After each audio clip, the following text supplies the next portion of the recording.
Into France, the 2 square kilometres of Monaco resolutely look out to sea. In this first episode of our Monaco Life series, we meet the people who have dedicated their lives to the waves.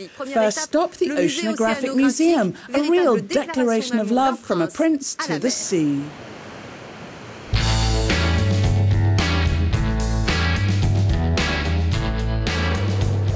Inaugurated in 1910, this unique building has classical architecture, chandeliers, frescoes and mosaics, all of them hymns to the sea.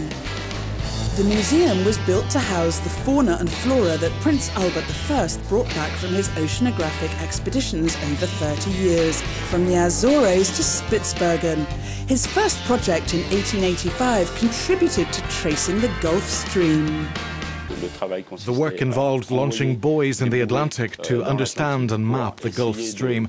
Each buoy contained a message in various languages, and people replied to the prince, "I found this buoy in this place," and from these results he was able to draw up the first map of the Gulf Stream. The prince was driven by his insatiable curiosity.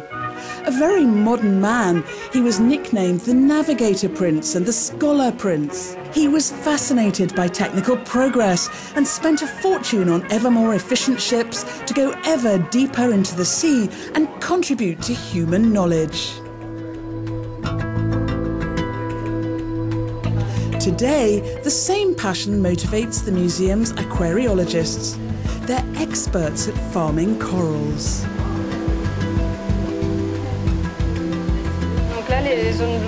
Look at these white zones. They show there's new growth. The more growth there is, the larger that zone is. There are lots of these on coral reefs in the Pacific Ocean.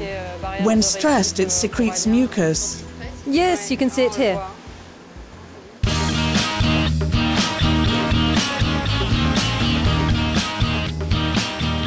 To find out more, we went to see Professor Dennis Allemand at the Scientific Centre of Monaco, where coral biology has been researched for nearly 25 years. We're still the only lab in the world able to cultivate so many species of coral in controlled conditions and to be able to study them and experiment with them here in the lab. In particular, researchers here are studying how corals react to the acidification of the oceans caused by global warming. They're also researching the secret of corals' longevity. Corals can live for several thousand years without showing any real signs of aging. So what we're doing here is trying to understand how and why this animal doesn't age and why we do. The aim isn't really to increase human longevity, but to enable us to be old without getting ill.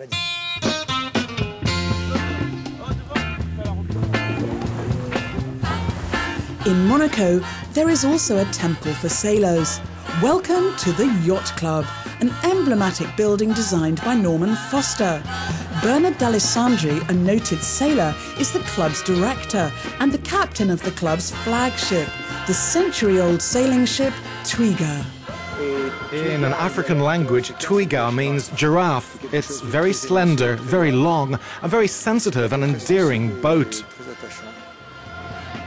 The Yacht Club also aims to be a hub for international yachting, a major industry in Monaco, providing around 1,200 jobs in a variety of sectors: submarine works, maintenance, or services, like when yacht owners throw an onboard party.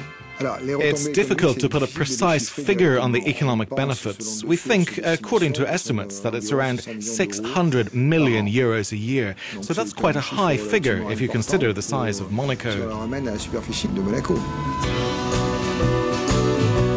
So that's the end of today's voyage. In the second episode of Monaco Life, we'll be exploring Formula E racing, the first all-electric championship.